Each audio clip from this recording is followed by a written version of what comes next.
Gua akan membahas 4 cara kalian itu pasti jadi kaya. Jadi lu tinggal buang semua financial advisor lu ke samping ya. Lu dengerin yang gua aja. Karena mereka belum kaya. Dan gua akan ajarin lu gimana caranya jadi kaya. Pertama ini paling sederhana menurut gua. Gua tuh gak suka membol, bla bla bla. Gua akan kasih yang praktek aja. Kalian bisa lakuin secara praktek. Yang satu itu adalah mainin game pembesaran ya income.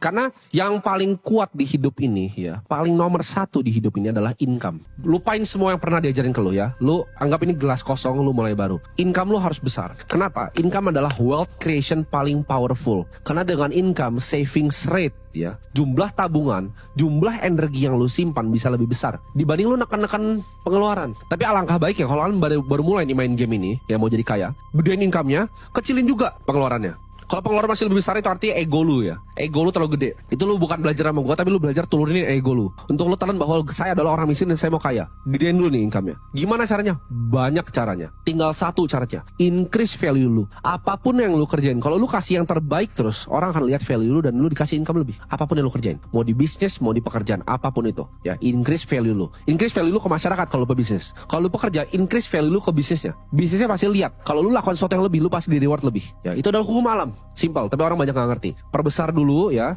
Karena ini unlimited nih. Lu bisa 10 juta, bisa 20, bisa 1 miliar, bisa 10 miliar. Ada gak yang 100 miliar sebulan? Ada. Ya, gue tahu orang yang bikin 100 miliar sebulan income-nya. Nah, jadi ini bisa digedein sampai unlimited. Pengeluarannya tekan dulu ya. Kalau bisa 2 juta, 2 juta, 3 juta, 3 juta. Sisanya simpan. Itu aturan pertama dari permainan energi. Yaitu lu harus bisa untuk menyimpan energi. Karena uang itu adalah energi ya. Uang sama dengan energi, kita harus belajar untuk menyimpan energi ya. Bikin energi. Nah, caranya gimana? Biar gak tergerus nih. Satu, ini masih masuk poin ke-1 ya. Jadi misalnya 1A gitu ya. Karena video tanpa skrip ini dari otak gua. 1A itu adalah ini. Hindari segala macam hutang. Apapun tuh hindarin. Mau keluarga lu ajarin KPR, lu buang jauh-jauh. Semua ajaran financial advisor tentang hutang itu salah. Hidup itu nggak boleh berhutang. Kenapa? Karena hutang itu ambil kekuatan paling kuat kalian, yaitu tadi savings rate. Karena itu bisa dipakai untuk bikin yang nanti kedua dan ketiga dan keempat. Mulai dari fondasi pertama. Ini nggak boleh di skip. Aturan ini nggak boleh di skip. Karena kita step by step. Ya. Satu itu tadi, conserve energinya, simpan energinya. Ya. Mau keluarga kalian bilang ini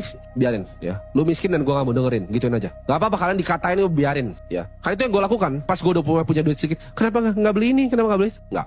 Nggak mau beli mas. Nggak. Karena gua tahu cara mainin gamenya. Dan gua udah punya game plan-nya dan udah rapi. Dan ini gua share nih game plan yang gua punya dulu ke kalian. Kalian build dulu tuh. Jangan punya hutang, jangan pernah ngambil KPR, jangan pernah ambil KKB.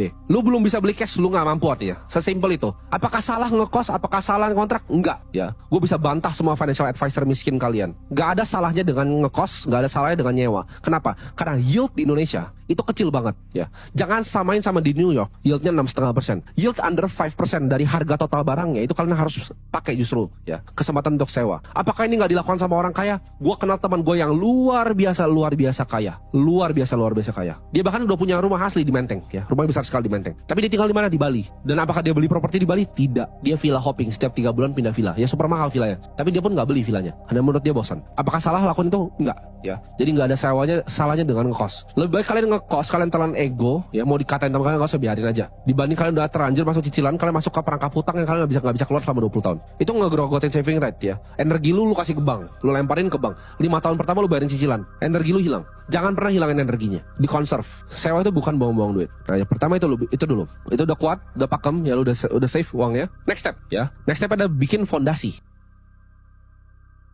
Nah, fondasi itu bukan rumah nih. Banyak yang salah nih. Begitu lu ntar lu di layoff, lu gak bisa bayar cicilan, rumahnya diambil. Itu bukan fondasi. Itu rumahnya milik bank. Lu perlu pilih negosiasinya sama orang atau negosiasinya sama bank. Nah, lu kira KPR itu rumah lu. Baca lagi kontrak lu. Baca yang detail kontraknya seperti apa. Kalau lu gak bayar, apa yang dia ambil? Dia ambil sama bank, dilelang. Ya, teman-teman gua kerjanya ngambilin barang-barang lelang itu, terus kita jualin lagi ke orang. Kalian jangan mau dibodoh-bodohin sama sistem ini. Ditanemin dari kecil bahwa harus punya rumah. Kata siapa? Fondasi itu bukan rumah. Fondasi itu adalah energi, balik lagi. Nah, energi itu formatnya bisa berubah ke mobil, bisa berubah ke rumah. Tapi kalau lu rubah ke rumah, di saat lu butuh energinya, lu mesti mortgage balik kan, lu tarik lagi, itu cicil lagi, keluar. Itu nggak bagus. Atau lu jual pun pasti turun value properti lu, ya percaya nggak? Apalagi lu yang beli rumah 1 miliar, 2 miliar, pasti turun. Bayar biaya agent lagi 2%, pajak segala macam, turun. Ya, energi itu harus liquid. Jadi gimana caranya kita lakukan itu? Nah, ini kalian bisa lakukan dengan berbagai macam cara. Bisa bahkan cuma sesimpel stay cash. banyak ngajarin, dana darurat ya kan 3-6 bulan. Enggak ya. Yang kalian perlu lakukan adalah kalian bikin fondasi yang luar biasa panjang. Bisa 2 tahun, bisa 3 tahun, bisa 5 tahun dibanding beli rumah. Punya fondasi ini ya. Jadi belajar untuk save energi, conserve energi. Ya, energinya lalu disisihin ke dalam fondasi ini. Ini baru rumah asli lu, rumah finansial lu di atas. Ya, lu begitu udah punya bantalan, misalnya lu punya uang 1 miliar sebagai bantalan, itu enak kan rasanya. Lu mau ngapa-ngapain enak rasanya, udah gampang. Ya, ini terserah. Lu mau taruh di surat hutang dimanapun terserah. Itu preferensi lu. Gua nggak akan kasih saran lu misalnya mau masuk money market atau mana, itu terserah lu. Stay cash juga boleh. Tapi lu punya fondasi yang luar biasa kuat yang nggak bisa digoyahkan. Lu ibaratnya di PHK pun lu bakal ketawa. Lu bisnis lu bangkrut lu bakal ketawa. Nah, fondasi ini udah punya. Baru ke next step yaitu investasi.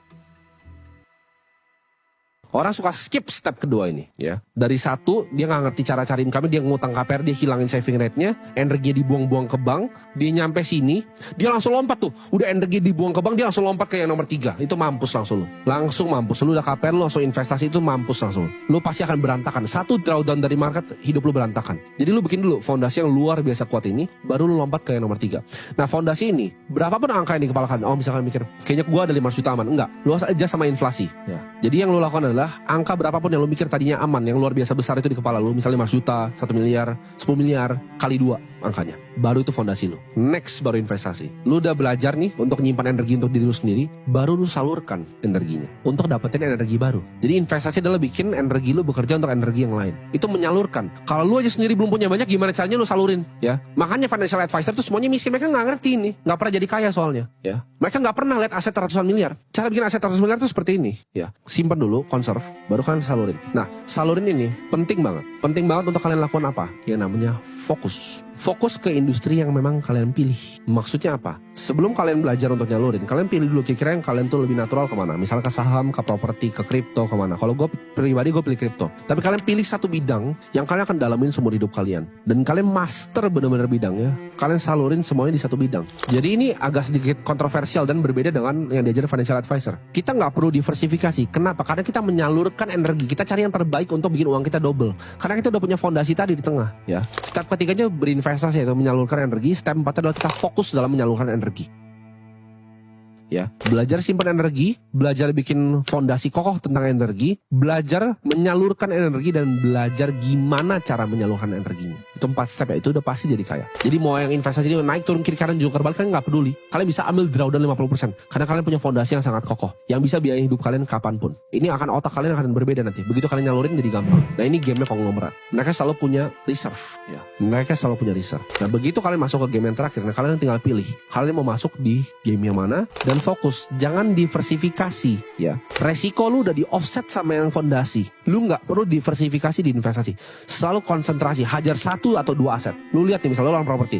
Oke, ini mall ini under value, hantem langsung hajar beli mall gitu ya. Nggak perlu beli rumah-rumah kecil-kecil, kos-kosan banyak, nggak perlu. Itu game orang nggak punya duit. Lu lihat gedung murah, hantem langsung ya. Lu lihat saham nih ya, udah pada kayak supermarket 12 gitu karena mau diversifikasi risiko. Apa yang lu mau diversifikasi? Lu nggak pernah bisa miskin, lu udah punya fondasi, nggak perlu nyalurin itu, hajar aja 1. Oke, lu lihat nih potensi misalnya market syariah di Indonesia akan besar gitu. Bank syariah nggak ada yang besar di Indonesia, hajar langsung tembak 1 gitu. Oh, kripto nih, daripada gue pusing-pusing cari-cari, ada Bitcoin 1 yang naiknya kemana-mana, hajar 1 gitu. Itu baru ntar eksponensial duit kalian. Fondasi tetap aman, lu makan dari bunga setiap bulan, lalu ini terbang, udah itu lu jadi triliuner, jadi kaya ratusan miliar, triliuner, jaminan itu. Simpel kan stepnya, nggak perlu ribet-ribet. 1 itu adalah conserve energi, 2 build fondasi energi, 3 belajar salurin energi, 4 fokus dalam salurin energi.